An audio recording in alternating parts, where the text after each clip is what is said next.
ये पंखा बंद।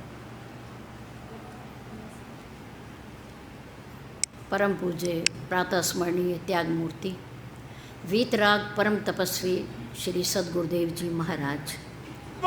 श्री सद्गुरुदेव महाराज की जय हो।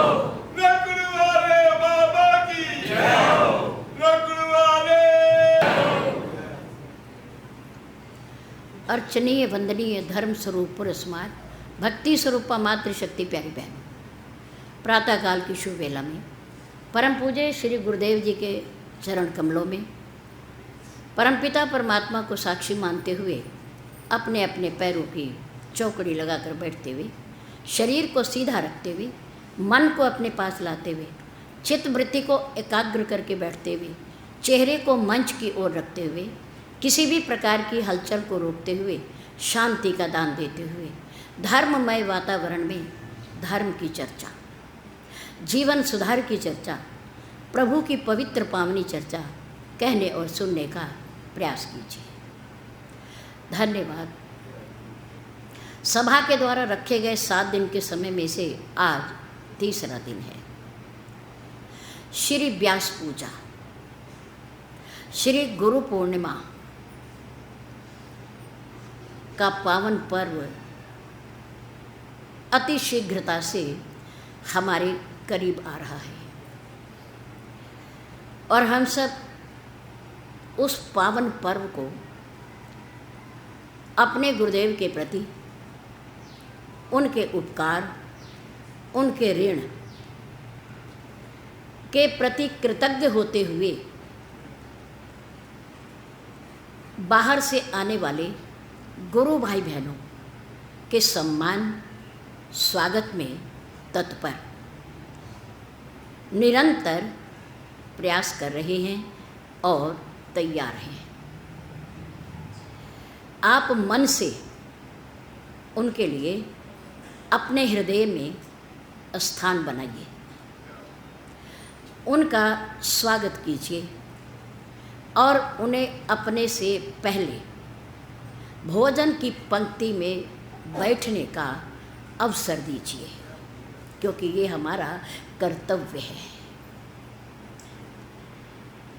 धन्यवाद। यदि हम अपने जीवन को सुखपूर्वक जीना चाहते हैं तो थोड़ा झुक कर जिए। बड़ी सुंदर पंक्ति है, जीवन का सार है।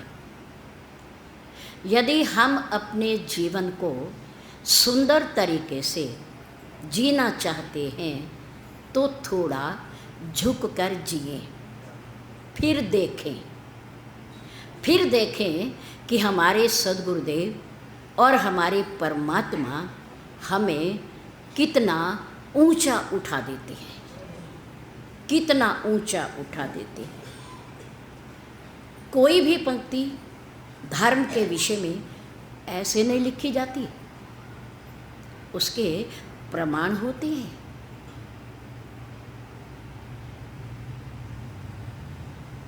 लंका के राजा रावण का छोटा भाई अनुज विभीषण जब लंका से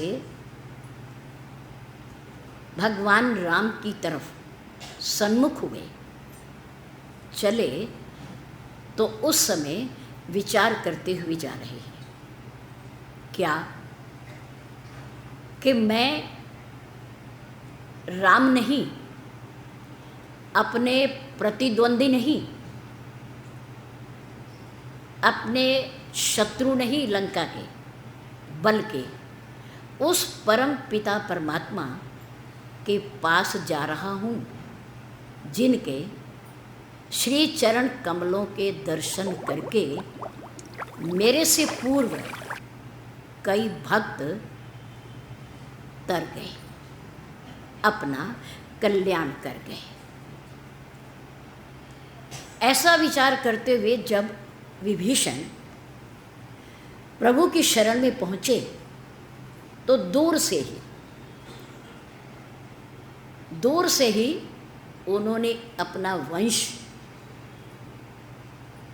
अपना खानदान, अपना शरीर, जन्म कहाँ हुआ मेरा, मैं किस जाति का हूँ आदि कहना शुरू कर दिया। नाथ दशानन कर मैं भ्राता, निश्चर वंश सकल सुर त्राता, कि मैं उस दशानन का भाई हूँ जिस दशानन ने जटायु के कथन अनुसार आपकी प्रिया का अपहरण कर लिया है। और तामस तन, मेरा शरीर तामसी है, मेरी वृत्ति भी तामसी है, मेरा स्वभाव भी तामसी है। 3 गुण हैं, सत, रज और तम। प्रकृति में 3 गुण हैं, सत सात्विक, रज राजसी और तम तामसी। 3 गुण हैं। तीनों गुणों का अलग अलग अपना प्रभाव है समय के अनुसार। ब्रह्म मुहूर्त प्रातःकाल सतोगुण, सतयुग है वो। उसके बाद सूरज निकलने के बाद जब हम और आप अपने कार्य क्षेत्र में प्रवृत्त होते हैं तो वो रजोगुण युग है, रजोगुण। नंबर 3, सायंकाल तक जब हम और आप शरीर से थक जाते हैं और विश्राम की आवश्यकता होती है तो उस संध्या काल को तामसी युग कहते हैं, तामसी युग। माया के तीनों गुण हमें हर समय घेरे रहते हैं, हम घिरे रहते हैं इनसे, सतोगुण से, रजोगुण से, तमोगुण से। तो विभीषण ने कहा कि प्रभु तामस तन कछु साधन नाही, प्रीति न पद सरोज मन माही। मेरे मन में आपके प्रति, आपके श्री चरणों में कोई प्रेम नहीं, मेरी कोई सामर्थ्य नहीं कि मैं सतोगुण कार्य कर सकूं। मेरी प्रवृत्ति भी ऐसी नहीं है क्योंकि मैं ऐसे वातावरण में रहता हूँ जहाँ भगवान का, उसकी प्रार्थना का, उसके नाम लेने का विरोध ही विरोध है, विरोध ही विरोध है। और मेरा तामसी शरीर है, हम निशाचर हैं, हम तमोगुणी हैं। प्रभु हमारे जैसे राक्षसों को ईश भजन अच्छा नहीं लगता। तामस तम कछु साधन नाही और प्रीति न पद सरोज मन माही।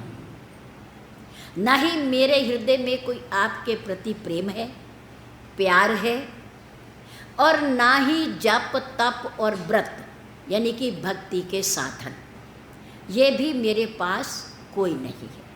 पर श्रवण सुयश सुनि आयम, प्रभु भंजन भव वीर, त्राही त्राही आरत हरण शरण सुखद रघुवीर। पर मैंने सुना है कि आप ऐसे जीवों को भी अपना लेते हो, अपनी शरण में रख लेते हो, उनका कल्याण कर देते हो, उन्हें भव से पार कर देते हो। ऐसा सुन करके, समझ करके मैं आपके पास आया। दीन वचन सुनी प्रभु मन भावा, प्रभु मन भावा। प्रभु को दीन वचन अच्छे लगते हैं हमेशा। अगर वो विभीषण आते ही कह देता कि मैं तो लंका की राजा, त्रिलोक विजयी, वेदों के ज्ञाता, महान पंडित रावण का भाई हूँ, लंका के राज्य का तीसरे भाग का अधिकारी हूँ। मैं हमेशा आपका सिमरन करता रहता हूँ, आपको याद करता रहता हूँ। अगर ऐसा बोल देता तो भगवान उसे वहीं से वापस कर देते। भगवान को अहंकार अच्छा नहीं लगता, अहम अच्छा नहीं लगता। भगवान को दीन वचन अच्छे लगते हैं। इसलिए गोस्वामी तुलसीदास जी ने अपने आप को बहुत बड़ा ग्रंथ लिखने के बाद भी, प्रभु के स्वयं के दर्शन करने के बाद भी, हनुमान जी के दर्शन करने के बाद भी अपने आप को क्या लिखा? क्या लिखा? मौसम दीन ना दीन हित। मेरे जैसा कोई दुनिया में दीन नहीं और आप जैसा कोई दुनिया का हितैषी नहीं। अर्थात मैं दीन हूँ और आप दीनों के बंधु हो। आप दीनों के बंधु हो। पता है उन्हें कि मेरे राम को दीन ही प्यारे हैं, हीन ही प्यारे हैं, साधनों से हीन ही प्यारे हैं। मेरे राम ऐसे लोगों को अपनाते हैं जिनके पास अपना कुछ कहने को नहीं है कि ये हमारा है, ये मेरा है, कुछ भी नहीं है। मौसम दीन न दीन हित, तुम समान रघुबीर। अस विचारी, हे प्रभु ऐसा विचार कर कि तुलसीदास जी जैसा दुनिया में कोई दीनहीन नहीं और प्रभु आप जैसा कोई दीनों का हितैषी नहीं, दीन बंधु नहीं। ऐसा विचार करके मुझ पर कृपा करना और मुझे भव से पार कर देना, भव से पार कर देना। आज विभीषण भी दीन वचन श्रवण सुयश सुनि आयहूँ, प्रभु भंजन भव भीर। त्राही त्राही, मेरी रक्षा करो, मेरी रक्षा करो प्रभु, मुझे बचा लो, मुझे अपनी शरण में ले लो। कहता हुआ प्रभु के श्री चरणों में दंडवत दंडवत डंडे की तरह लेट गया। दीन वचन सुनि प्रभु मन भावा, भुज गिशा विशाल गही हृदय लगा। जय श्री राम। जय। लंबी लंबी भुजाएं फैला करके दंडवत प्रणाम करते हुए विभीषण को प्रभु राम ने उठाया,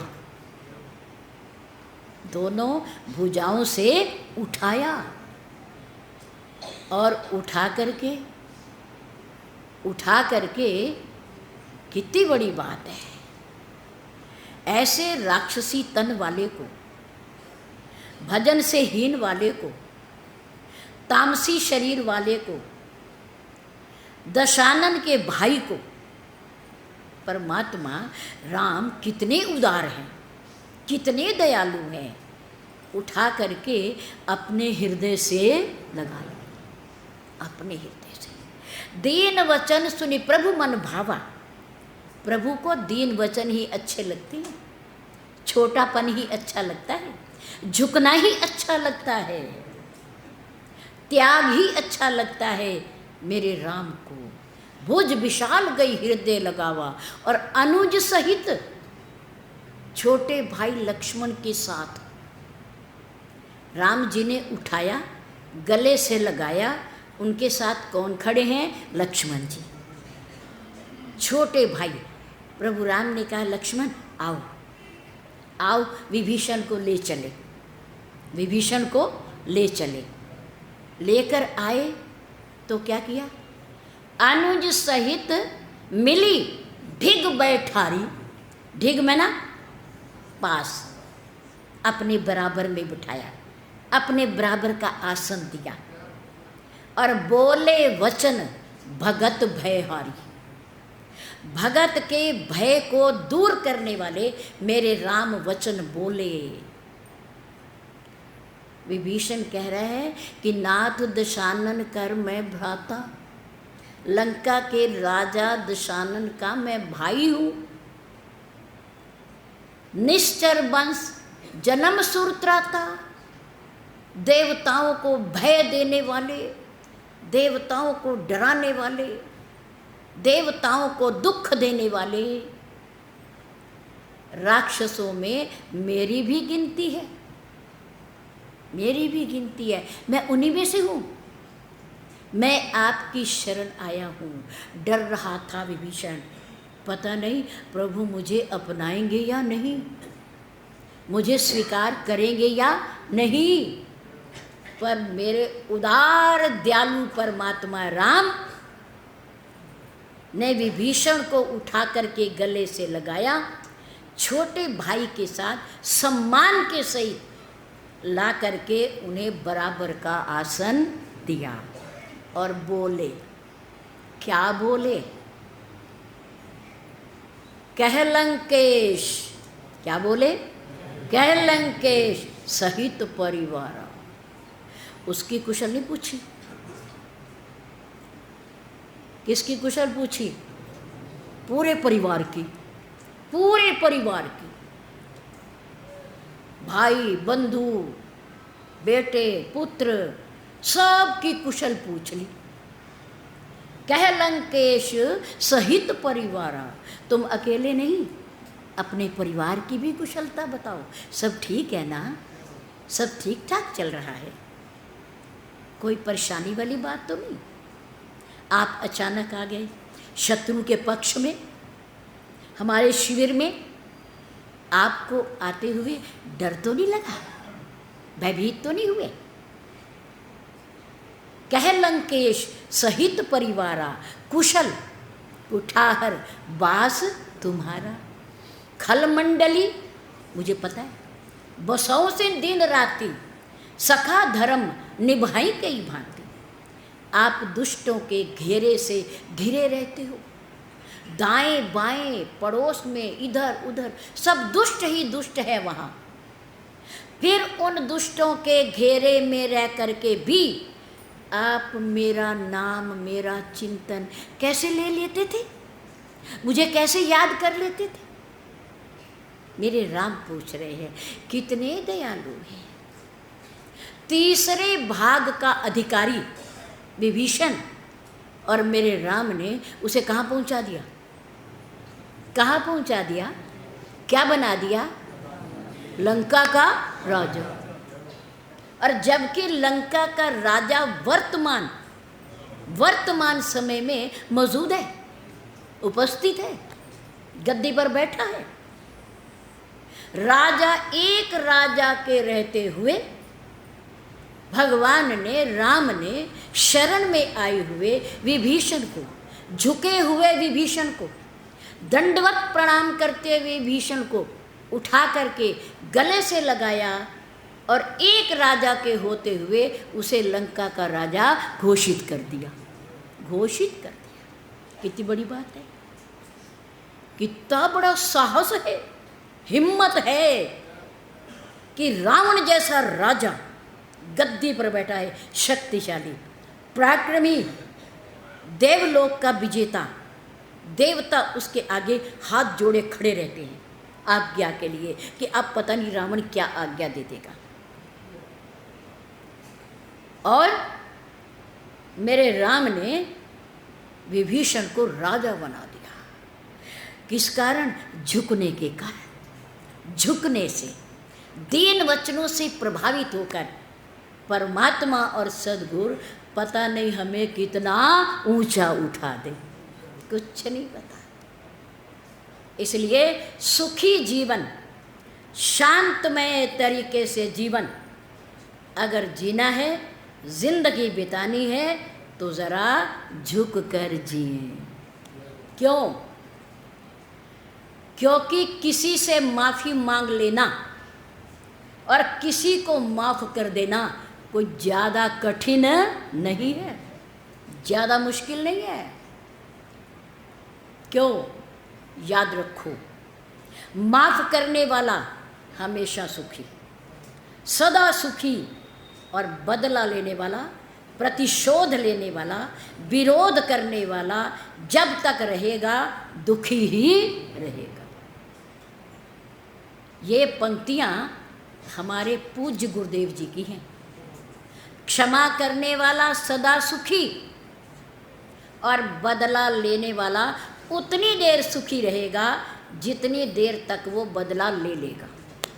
उसके बाद तो उसे दुख ही दुख है, पछताना ही पछताना है कि मैंने उसे क्यों मार दिया, मैंने उसे क्यों दुख दिया, मैंने उसे क्यों कष्ट दिया। दुख ही दुख। पर माफ़ करने वाला सदा सुखी, सदा सुखी। हमारा प्रसंग चल रहा है व्यास पूजा, श्री व्यास पूजा, श्री गुरु पूर्णिमा का महत्व क्या है। किसी जिज्ञासु ने महान पुरुषों से एक प्रश्न कर दिया, क्या कि बहुत बड़े बड़े ग्रंथों ने, महान पुरुषों ने, विद्वानों ने अपने अपनी बुद्धि के अनुसार सद्गुरुदेव की महिमा को बहुत चढ़ा बढ़ा कर लिखा है, बहुत चढ़ा बढ़ा कर लिखा है, बहुत सुंदर तरीके से। और गोस्वामी तुलसीदास जी ने तो यहाँ तक कह दिया कि गुर बिन भव निधि तरे ना कोई। जबकि कहा यह जाता है कि कलयुग केवल नाम अधारा, सुमिर सुमिर नर उतरे ही पारा। जासु नाम सुमिरत एक बारा, उतरे नर भव सिंधु अपारा। ये कहा जाता है कि प्रभु का नाम जपते जपते व्यक्ति भाव से पार हो जाता है, कहा यह जाता है। लेकिन गोस्वामी तुलसीदास जी ने लिखा कि गुरु बिन भव निधि तरे ना कोई, जो बिरंची शंकर सम कोई। गुरु के बिना इस भव सागर से कोई पार नहीं हो सकता। और गोस्वामी तुलसीदास जी ने ही क्यों, महर्षि वाल्मीकि जी ने कलम ही तोड़ दी, भगवान के सामने ही उन्होंने कह दिया, प्रभु राम के सामने, कि तुम ते अधिक गुरु ही जिए जाने। तुम ते अधिक, हे राम आप साक्षात परमात्मा हो, पार ब्रह्म हो, ईश्वर हो, पर फिर भी जो सत्य है उसको कहने से मैं कभी चूकूंगा नहीं, जरूर कहूँगा। तुम ते अधिक गुरु ही जिए जानी, सकल भांति से वही सन्मानी। और फिर महर्षि वाल्मीकि जी ने ही क्यों, कबीरदास जी ने तो और बढ़ा चढ़ा कर लिख दिया कि गुरुर ब्रह्मा गुरुर विष्णु गुरुर्देवो महेश्वर, गुरुर साक्षात पार ब्रह्म। अर्थात गुरुदेव ही ब्रह्मा है, सद्गुरुदेव ही विष्णु का रूप है, और सद्गुरुदेव ही भगवान शंकर का रूप है। श्री सद्गुरुदेव की जय, सद्गुरुवाले बाबा की जय। गुरुर्देवो महेश्वर। किसी ने कहा नहीं, ये तो त्रिदेव हैं, ब्रह्मा जी, विष्णु जी और भगवान शंकर। त्रिदेव में आते हैं ये, एक सृष्टि की रचना करते हैं, एक पालन करते हैं और एक संहार करते हैं। पर सद्गुरुदेव तो इन तीनों से ऊपर, गुरुर साक्षात कौन है, पार ब्रह्म है, पार ब्रह्म है। सद्गुरुदेव पार ब्रह्म है। और क्या कहा गया, गुरु गोविंद दोऊ खड़े काके लागू बलिहारी, गुरु आपने जिन गोविंद दियो। मेरे सामने यदि भगवान पारब्रह्म और सद्गुरुदेव आ जाएं, तो मैं इन दोनों मूर्तियों में से सबसे पहले भाग करके अपने सद्गुरुदेव के श्री चरणों को स्पर्श करूंगा। उनके श्री चरणों में प्रणाम करूंगा। क्यों? क्योंकि परमपिता परमात्मा से मिलाने वाली कड़ी तो मेरे सद्गुरुदेव ही हैं। इसलिए बलिहारी, मैं उनके बलिहारी हूँ। कुर्बान जाऊं तेरी रहमत पर दाता, मैं उन पे कुर्बान जाऊं जिन्होंने मुझे पार ब्रह्म से मिलाया। और इससे आगे, इससे भी आगे भगवान राम ने कहा अपने अयोध्या वासियों को, सद्गुरु वैद्य वचन विश्वासा। कौन कह रहा है? भगवान कह रहा है, पार ब्रह्म कह रहा है, साक्षात परमात्मा कह रहा है और अपने श्री मुख से कह रहा है कि सद्गुरु वैद्य वचन विश्वासा, संयम यह ना विषय की आशा, रघुपति भक्ति संजीवनी मूरी, अनुपान श्रद्धा अतिरूढ़। सद्गुरु कौन है?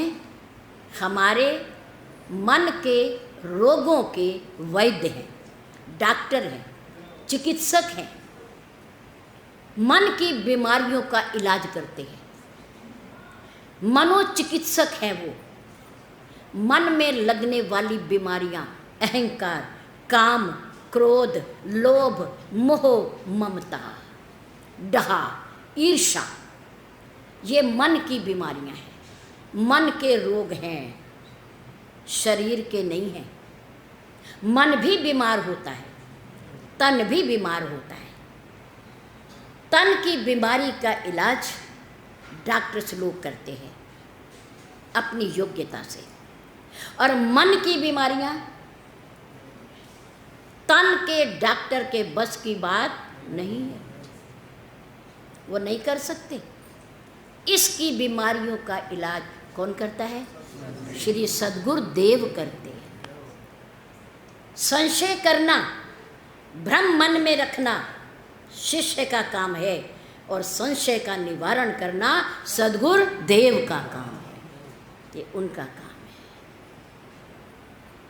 भगवान राम ने कहा सद्गुरु वैद्य वचन विश्वासा, संयम यना विषय की आशा। और कहा मेरे राम ने, और कहा हम राम को मानते हैं, पर राम को मानने के साथ साथ राम की भी माननी चाहिए।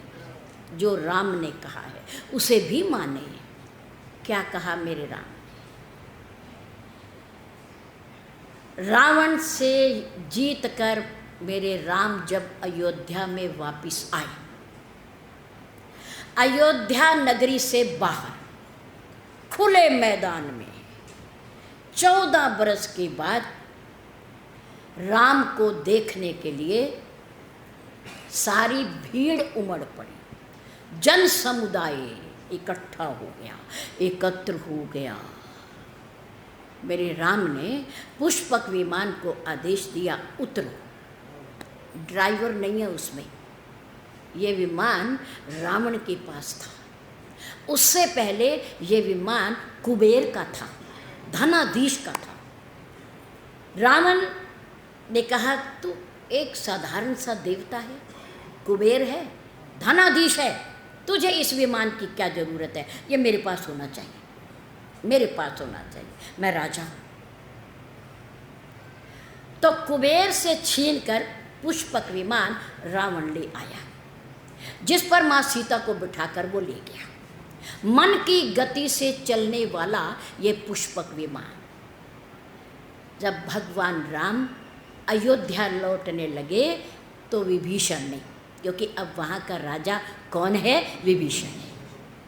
विभीषण ने कहा प्रभु आप ये पुष्पक विमान ले जाइए, ले जाइए, इस पर सवार होकर जाइए। ये मन की गति से चलने वाला है, ये आपको अति शीघ्र अयोध्या पहुंचा देगा, क्योंकि वन की अवधि आपकी समाप्त होने वाली है, समाप्त होने वाली है। अब आपको पैदल नहीं चलना, अब आप इस पर बैठ के जाइए। तो सारी वानरी सेना, सुग्रीव, विभीषण, जामवंत, पवनदेव, नल और नील और अंगद आदि विशेष मंत्री प्रभु राम के साथ गए। जब अयोध्या की सीमा आई तो राम जी ने सोचा ये मेरी जन्मभूमि है, मैं इसको प्रणाम करता हूँ, इसके ऊपर विमान के द्वारा नहीं जाना। पुष्पक विमान को वहीं छोड़ दिया कि यहाँ उतरो, हमें उतार दो। और मेरे राम ने कहा, पुष्पक अब तेरा यहाँ कोई काम नहीं, जिसके तुम हो अब तुम आज़ाद हो, तुम उसी के पास चले जाओ। कुबेर पही जाहू, तुम कुबेर के पास चले जाओ, क्योंकि तुम उनकी संपत्ति हो। पुष्पक विमान चला गया।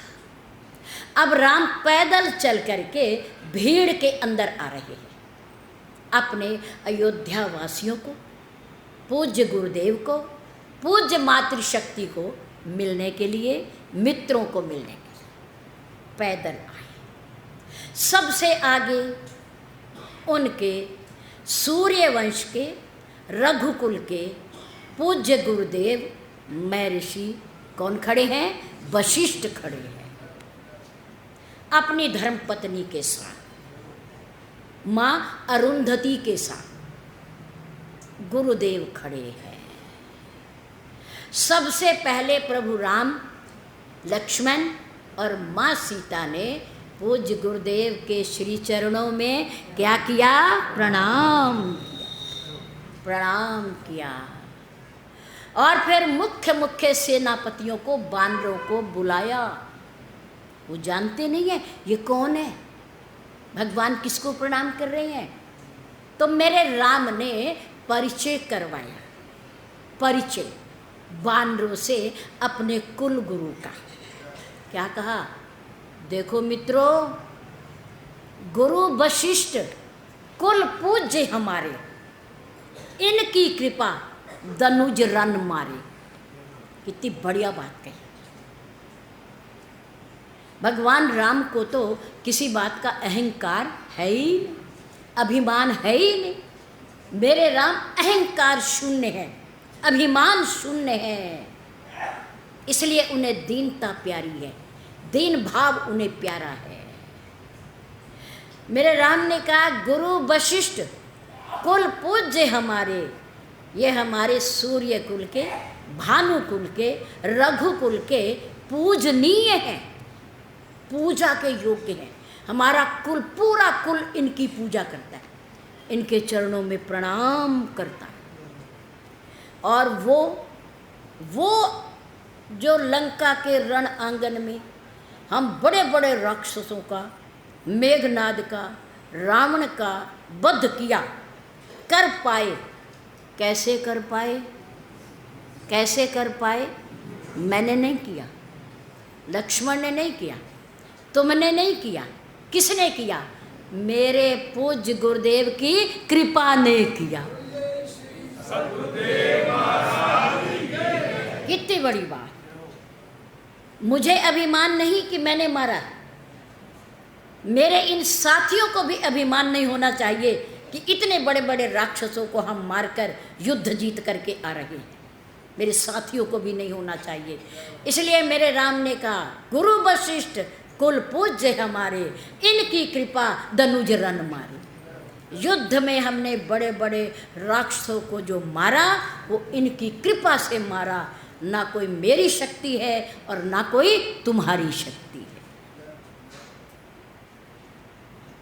फिर वशिष्ठ जी ने कहा, जिनको मेरा परिचय दे रहे हो, ये कौन है? ये कौन है? अब बानरों का परिचय दे रहे हैं। मेरे राम, सभ्यता, शिष्टाचार, मर्यादा कितनी सुंदर है। ये सब सखा। अब महर्षि वशिष्ठ जी के अपने पूज्य गुरु जी के प्रश्न का उत्तर दे रहे हैं कि ये कौन है। मेरा परिचय तो दे दिया इनको, अब ये कौन है मुझे बताइए। मेरे राम कहते हैं कि ये सब सखा सुनो मुनि मेरे, भय समर सागर कह बेड़े। ये सब जितने खड़े हैं ना, ये सब मेरे मित्र हैं, मेरे सखा हैं, मेरे प्रिय हैं। और उस समर में, युद्ध में इन्होंने मेरे साथ मिल करके युद्ध किया है, बेड़ा बनकर, किश्ती बनकर, जिन पर बैठकर मैंने उस युद्ध रूपी सागर को पार किया है, पार किया। दोनों को बड़ाई दे रहे हैं, उधर गुरुदेव और इधर सखा, बानर, मित्र, दोनों को बड़ाई दे रहे हैं। जबकि वास्तविकता आप भी जानते हो, राम भी जानते हैं, वशिष्ठ जी भी जानते हैं, बानर भी जानते हैं कि युद्ध किसने जीता। किसने जीता? प्रभु राम ने जीता, लक्ष्मण जी ने जीता, बड़े बड़े मंत्रियों राजाओं ने जीता। पर एक तरफ गुरुदेव की प्रशंसा और एक तरफ अपने मित्रों की बड़ाई, मित्रों की प्रशंसा। गुरु की कृपा से सब कार्य सिद्ध हो जाते हैं, ये मेरे राम का कहना है। इसलिए उन्होंने कहा। और सुनो, पूज्य गुरुदेव जी, सदगुरुदेव जी, सिर्फ मेरे लिए इन्होंने बेड़े का ही काम नहीं किया, बल्कि मम हित लागी, मम हित लागी जन्म इन हारे। मेरे लिए, मेरी सहायता के लिए इन्होंने अपना जीवन लगा दिया, पूरा जीवन लगा दिया, घर बार छोड़ दिया, परिवार छोड़ दिए, सोना छोड़ दिया, खाना पीना छोड़ दिया। मम हित लागी जन्म इन हारे, इसलिए भरतहु ते मोहि अधिक प्यारे। इसलिए ये मेरे सखा मुझे मेरे भाई भरत से भी अधिक प्यारे हैं। क्यों? इसलिए कि मेरे भाई भरत ने महलों का त्याग किया, राजपाट का त्याग किया, भोजन का त्याग किया, कंदमूल फल खाए। क्यों? क्योंकि वो मेरा भाई है, वो मेरा भाई है। इसलिए भाई के लिए भाई का त्याग कोई बहुत बड़ा त्याग नहीं, पर एक मित्र का, मित्र के लिए त्याग कर देना, परिवार को छोड़ देना, घर को छोड़ देना, मोह ममता को छोड़ देना, महलों में रहना छोड़ देना बहुत बड़ी बात है। भाई तो अपना खून है, संबंध है, लेकिन मित्रों से क्या, कौन सा खून का संबंध है, कौन सा रक्त का संबंध है? ये उनकी बड़ाई है, उनकी बड़ाई है। राम कह रहे हैं कि भरतहु ते मोहि अधिक प्यारे, ये मुझे भरत से भी अधिक प्यारे, अधिक प्यारे। ये मेरे मित्र हैं। आप हमारे पूज्य गुरुदेव हो, कितनी बड़ा सम्मान मेरे राम ने पूज्य गुरुदेव को दिया, पूज्य गुरुदेव के। और आजकल के विद्वानों ने लिखा, क्या लिखा गुरु महिमा में? गुरु मेरी पूजा, गुरु मेरी पूजा, गुरु गोविंद, गुरु मेरा पार ब्रह्म सच्चिदानंद। मेरा गुरु मेरी पूजा है। मैं कुछ भी करूं उसमें मैं अपने गुरुदेव का रूप देखता हूँ, गुरुदेव का रूप देखता हूँ। पूजा ही मेरे गुरु हैं और गोविंद ही मेरे गुरु हैं, गुरु ही मेरे गोविंद है। हमारे गुरुदेव एक बहुत बड़ी बात कहा करते थे भगवान और सदगुरुदेव के विषय में। भगवान जिसको हम मानते हैं ईश्वर परमात्मा, हमारे गुरुदेव भी उसे ईश्वर ही मानते, ईश्वर ही मानते। सदगुरुदेव का स्थान परमात्मा से भी ऊंचा है। शास्त्रों के हिसाब से, भगवान के कथन के अनुसार भी और महान विद्वानों के अनुसार भी, महान पुरुषों के कहने के अनुसार भी गुरु का स्थान परमात्मा से भी ऊंचा है। पर ध्यान रखना, गुरु का सिंहासन अलग है और परमात्मा का सिंहासन अलग है। गुरुदेव से दीक्षा लेने के बाद, मंत्र लेने के बाद, गुरुमुख होने के बाद हम 3 लाभ उठा सकते हैं। कितने लाभ? 3 लाभ उठा सकते हैं। परमात्मा से हम 5 लाभ उठा सकते हैं। परमात्मा से 5 लाभ उठा सकते हैं। नंबर 1, गुरु की आज्ञा का पालन करके हम अपना जीवन बना सकते हैं। नंबर 1, गुरु की आज्ञा का पालन करके। नंबर 1। नंबर 2, गुरुदेव का संग करके। गुरुदेव का संग करके बहुत कुछ मिलता है। हमारे गुरुदेव कहते थे कि गुरुदेव के समक्ष बैठी, अगर वो कुछ भी ना बोले हमें तब भी लाभ हो रहा है। वो कुछ भी ना कहें, कुछ भी ना पूछे, केवल समक्ष बैठने का हमें लाभ हो रहा है। हमें कुछ ना कुछ उनसे ज़रूर मिल रहा है। कैसे?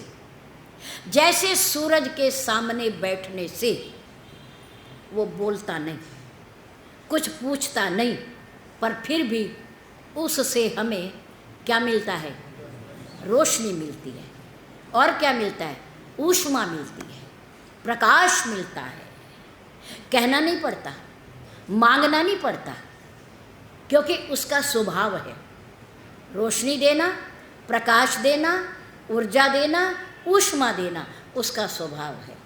हम ना मांगे, सामने बैठ जाएं, हमें अपने आप मिल जाएगा। ऐसे ही पूज्य गुरुदेव जी ने जो तपस्या करके ज्ञान भक्ति अर्जित की होती है अपने अंदर, केवल उनके समक्ष बैठने से उस तप की शक्ति, उस ज्ञान की शक्ति शिष्य के अंदर अपने आप आ जाती है।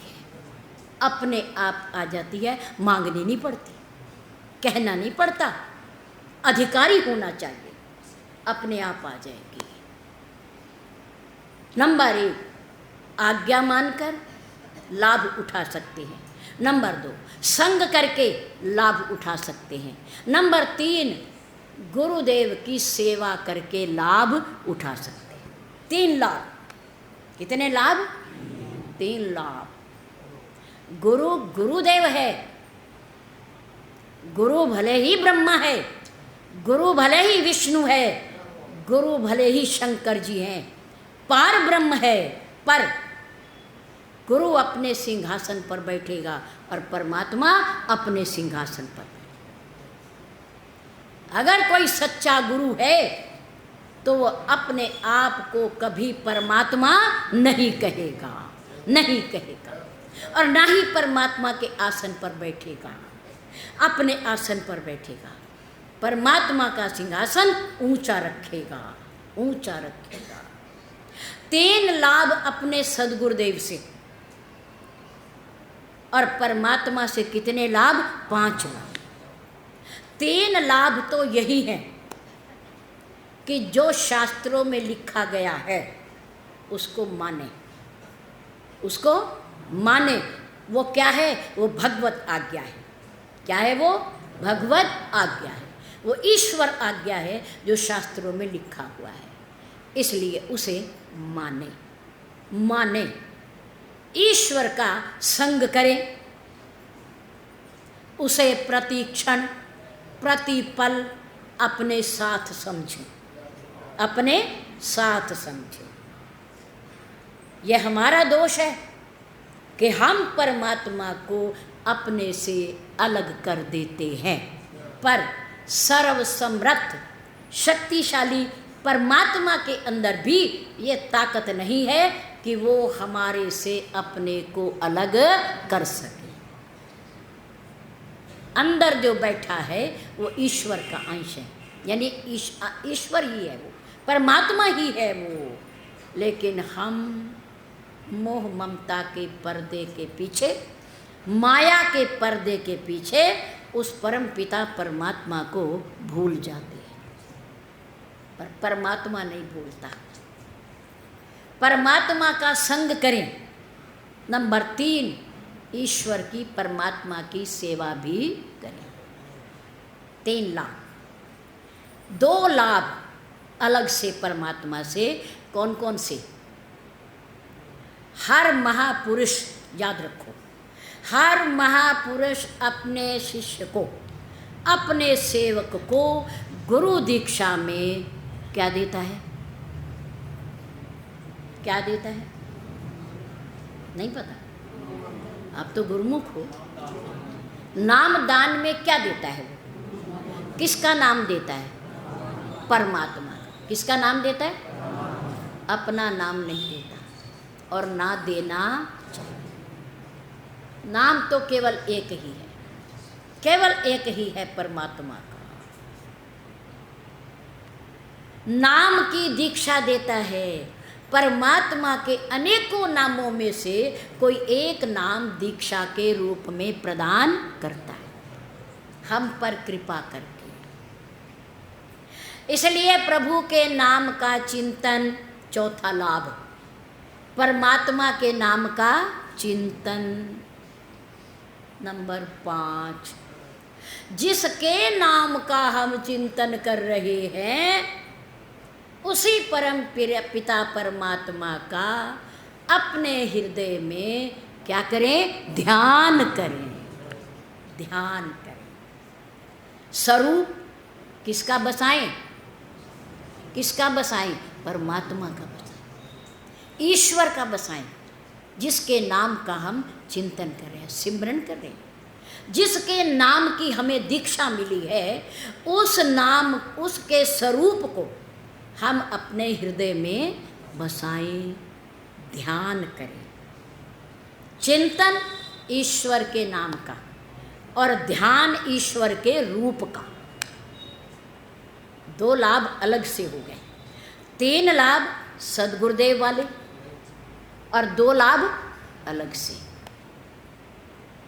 दीक्षा में ईश्वर का नाम मिलता है, परमात्मा का नाम मिलता है, और ध्यान भी उसी का करने के लिए बताया जाता है। सद्गुरुदेव का ध्यान इस रूप में तो करें कि हमें परम पिता परमात्मा से मिलाने वाली कड़ी कौन है, माध्यम कौन है, उनका धन्यवाद है, उनका धन्यवाद है। उनको याद तो करें, उनको प्रणाम तो करें, उनकी सेवा भी करें, उनकी आज्ञा का पालन भी करें, उनका संग भी करें, लेकिन चिंतन ईश्वर के नाम का करें और ध्यान भी परमात्मा के रूप का करें, रूप का करें। 5 लाभ परमात्मा से और 3 लाभ गुरुदेव से उठाने चाहिए, अपनी श्रद्धा के बल पर, विश्वास के बल पर। जिज्ञासु ने महात्मा से, महान पुरुषों से पूछा कि हर शास्त्र में गुरुदेव की महिमा को बढ़ा चढ़ा कर गाया गया है, सुनने में आता है, देखने को आता है, सत्संग में भी सुना जाता है, और प्रभु राम ने भी अपने श्री मुख से कहा। क्या जीवन में सद्गुरुदेव इतना ही जरूरी है? हाँ, इतना ही जरूरी है। कितना? जितना हमारे जीवन में माँ की आवश्यकता है, जितना जरूरी मनुष्य के जीवन में माँ का महत्व है, उतना ही हमारे जीवन में सद्गुरुदेव का भी महत्व है। जिज्ञासु ने कहा, कैसे? माँ तो बहुत जरूरी है, माँ के बिना तो हम दुनिया में आ ही नहीं सकते, माँ के बिना तो हमारा जीवन ही संभव नहीं है। पर सद्गुरुदेव क्या करते हैं? सद्गुरुदेव क्या करते हैं? महान पुरुषों ने कहा, प्यारे, जैसे माँ बच्चे को जीवन देती है, पालन करती है, लालन करती है, उसकी रक्षा करती है, ऐसे ही सद्गुरुदेव उस जीवन को मुक्ति प्रदान करते हैं, शक्ति देते हैं, उसके बंधनों को काटते हैं, उसके आवागमन को मिटाते हैं। सद्गुरुदेव, माँ यदि जीवन दान देती है तो सद्गुरुदेव उस जीवन को और सुंदर बनाते हैं, जीवन का कल्याण करते हैं, मुक्ति देते हैं, हमारे जीवन के पुण्य और पाप को देखते हैं, हमें सुंदर मार्ग पर ले जाते हैं, धर्म का मार्ग दिखाते हैं। जीवन में, मनुष्य के जीवन में सद्गुरुदेव का होना उतना ही ज़रूरी है जितना मनुष्य के जीवन में माँ का होना ज़रूरी है। इसलिए सबसे पहला गुरु जन्म के बाद कौन है? माँ है। कौन है? माँ है। घर में परिवार का ज्ञान कौन देती है? माँ देती। खाना कौन सिखाती है? चलना कौन सिखाता है? बोलना कौन सिखाती है? माँ सिखाती है। माँ का होना बच्चे के जीवन में बहुत ज़रूरी है। इसी प्रकार हमारे और आपके जीवन में सद्गुरुदेव का होना बहुत ज़रूरी है। सद्गुरु शरीर रूपी बेड़े के कर्णधार है। कौन है? कर्णधार है। अगर सद्गुरुदेव इस बेड़े के ऊपर बैठे हैं तो बेड़ा सही दिशा में जाएगा, सही दिशा में जाएगा, डगमगाएगा नहीं, डोलेगा नहीं, डूबेगा नहीं, सीधा अपने किनारे पर पहुंच जाएगा, पहुंच जाएगा। अगर कोई कर्णधारी नहीं है, खिवैया ही नहीं है, और इस नाव को, बेड़े को हम चलाने वाले हैं, तो इसके डूबने में कोई संदेह नहीं है। फिर हम अपनी मर्जी से इसे ले जाएंगे, कहाँ ले जाना है। इसके लिए सद्गुरुदेव का होना जीवन में बहुत ज़रूरी है। पर सद्गुरुदेव बनाने के बाद जिम्मेदारी घटती नहीं है, याद रखो।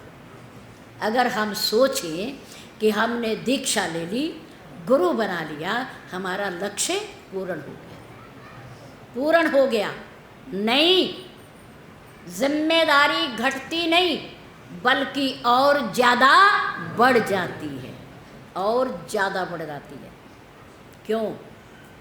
क्योंकि दीक्षा लेने के बाद अपने जीवन की हर समस्या, अपने जीवन का सुख और दुख, हम कहीं भी हैं, उनके चरणों में निवेदन करना पड़ता है, निवेदन करना पड़ता है।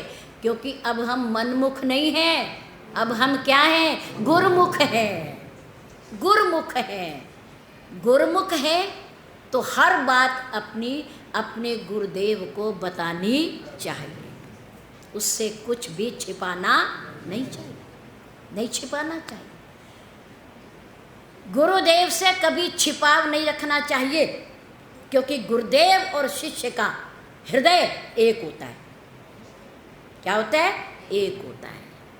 जब वो दीक्षा देते हैं तो अपने हृदय पर हाथ रखते हैं, अपने हृदय पर हाथ रखते हैं कि जो यहाँ है वो इसके अंदर प्रवेश कर जाए, जो यहाँ है वो इसके अंदर प्रवेश कर जाए। एक हो जाता है हृदय, फिर उनसे कोई छिपाव नहीं रहता और ना रखना चाहिए।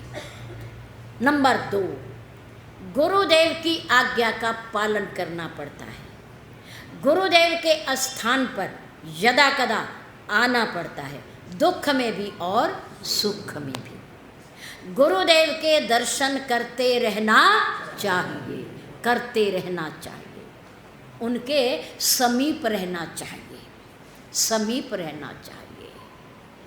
और जब कभी निमंत्रण आए गुरुदेव के द्वार से, तो 10 काम छोड़ करके भी वो अपने गुरुदेव के तीर्थ पर आए, गुरुद्वारे पर आए, प्रणाम करे, मस्तक झुकाए, आरती करे, पूजा करे, नमन करे, उनके प्रति अपने श्रद्धा सुमन अर्पित करे। ये शिष्य का कर्तव्य बन जाता है। गुरु दीक्षा लेने के बाद जिम्मेदारी बढ़ जाती है, क्योंकि वो फिर अपने मन के हिसाब से नहीं चल सकता, और ना चलना चाहिए, ना चलना चाहिए। महाराजा दशरथ ने अपने कुल गुरु महर्षि वशिष्ठ से आज्ञा ले ली, आज्ञा ले ली। किस बात की? राम को युवराज पद देने की, युवराज पद देने की। गुरुदेव ने आज्ञा दे दी, स्वीकार कर ली उनकी बात, और उन्होंने जाते जाते ये कहा, राजन ध्यान रखना, शुभ कार्य का कोई मुहूर्त नहीं होता, जब चाहो करो, जब चाहो। क्यों? क्योंकि शुभ कार्य अपना मुहूर्त अपने साथ रखता है, अपने साथ रखता है। उसके लिए किसी पंडित से पूछने की ज़रूरत नहीं है। हमने दान देना है, हमने गुरुदेव की पूजा करनी है, हमने भंडारा बांटना है, क्या हम किसी से पूछने जाएंगे? क्या हम पंडित से पूछने जाएंगे? क्या हम किसी ज्योतिषी के पास जाएंगे? किसी पत्री में दिखाएंगे कि हम दान दे दें, शुभ घड़ी है देने की? क्या हम भंडारा बांट लें? क्या हम ये दान कर दें? क्या हम गुरुदेव की सेवा कर ले? बताओ, घड़ी अच्छी है कि नहीं है? पूछेंगे? नहीं। शुभ कर्म जब कर लें, शुभ घड़ी तभी आ जाती है, तभी आ जाती है, पूछना नहीं पड़ता। महर्षि वशिष्ठ ने कहा, राजन सुनो, ये बड़ा शुभ काम है जो आप मेरे पास लेकर आए हो, इसलिए इसका मुहूर्त इसके साथ ही है, इसके साथ ही है, इसलिए देर ना करना। बेगी विलंब, बेगी में ना जल्दी, जल्दी जाओ, विलंब न करिए नृप, देर मत करना इस काम में। जैसे कहते ना, काल करे सो आज कर, और आज करे सो पल में परले होत है, और बहुरी करेगा कब? अरे जो कल करना है शुभ काम, वो आज कर लेना। कल का क्या भरोसा है? जीवन का जो श्वास अंदर गया है वो बाहर ना आए, क्या पता, या जो बाहर आया है वो अंदर ना जाए। कितनी देर लगती है, कितना समय लगता है उसको निकलने में बाहर, कुछ नहीं पता, कोई भरोसा नहीं। राजन वेग विलंब न करिए नृप, देर मत करना। साजिए सब ही समाज, जल्दी जाकर के सूचना दे दो, सामान इकट्ठा कर लो तिलक का, और राम को युवराज बना दो। वेग विलंब न करिए नृप, गुरुदेव ने आज्ञा दी थी, आज्ञा हो गई, आज्ञा लेने गए थे, उन्होंने आज्ञा दे दी। अब घर आकर के राजा ने मंत्रियों को बुलाया और सलाह की, सब मंत्रियों ने कहा बड़ी शुभ, बड़ा शुभ कार्य, हम यही तो चाह रहे थे, हमारी भी यही इच्छा थी, हमारे मन की भावना पूरी हो रही है, जल्दी करो। राजा ने कहा गुरुदेव भी कह रहे जल्दी कर लो, तुम भी कह रहे जल्दी कर लो, जल्दी की क्या जरूरत है, राम भी यही हम भी यही। अरे सबको सूचना दे के करेंगे ना, ढोल बजा के देंगे, राम को युवराज पद बनाएंगे। आज नहीं, कब करेंगे? कल करेंगे, कल करेंगे, आज नहीं करते, कल करेंगे। राजा दशरथ के कल ने राम के युवराज पद को कितनी दूर कर दिया?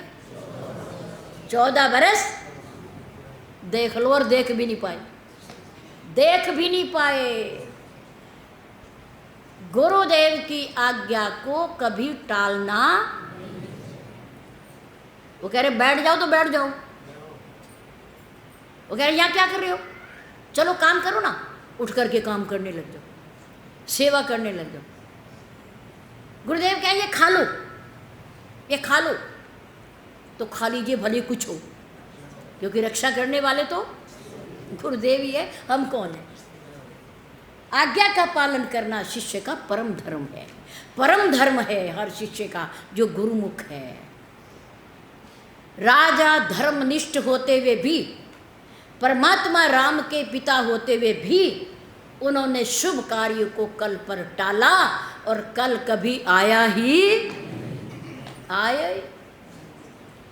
जिन्होंने आज्ञा ली गुरुदेव से वो पूरी नहीं कर, 14 साल दूर चली गई और अब आए तो राजा दशरथ थे ही थे। इसलिए गुरुदेव की आज्ञा, हमारे गुरुदेव पता क्या करते, महाशिवरात्रि मनाते थे नकुल, और शिवरात्रि वाले दिन बहुत सारी संगत वहाँ जाती थी, और जब वहाँ भंडारा होता था कुछ लोग गुरुदेव के पास आकर बैठ जाते। महाराज जी कहते क्यों बैठी हो आप यहाँ पे, भंडारा कर लो ना। हमारा तो व्रत है जी, आज हमारा तो आज व्रत है, शाम को खोलेंगे। हो गया बस व्रत, सत्संग सुन लिया, दर्शन हो गए, हो गया व्रत, चलो भंडारा करो।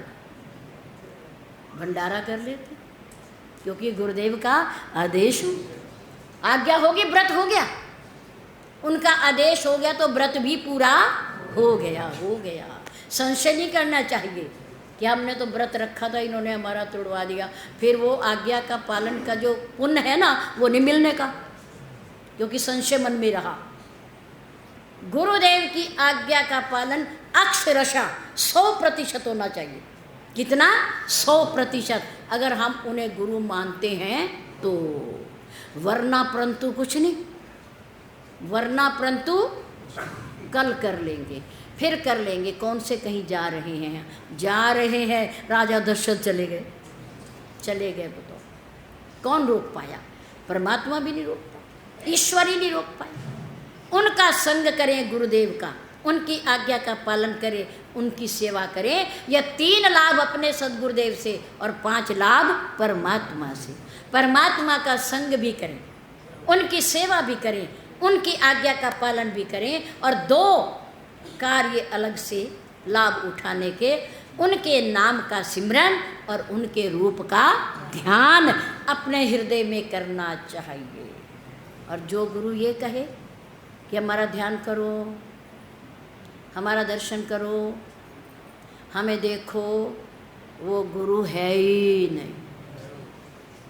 सच्चा सद्गुरु तो वो है जो कहे कि अपने ईश्वर का ध्यान करो, परमात्मा का ध्यान करो। हम भी उसी का करते हैं, हम भी उसी का करते हैं, और तुम भी उसी का करो। जय श्री राम। 1 मिनट की प्रार्थना बोलने मिलके, कल हम भूल गए थे, सब बोले। हे ईश्वर, अच्छों को अच्छी राह दिखाइए, दुष्टों को भी, बुरों को भी अच्छे रास्ते पर ले चलिए। मैं भी उनमें से एक हूँ, इसलिए शुरुआत मुझसे कीजिए, मेरा हाथ पकड़िए और मुझे असत्य से सत्य की ओर, बुराई से भलाई की ओर, अधर्म से धर्म की ओर, मृत्यु से मोक्ष की ओर ले चलिए। हे प्रभु, हम सब पर कृपा बनाए रखिए। धन्यवाद।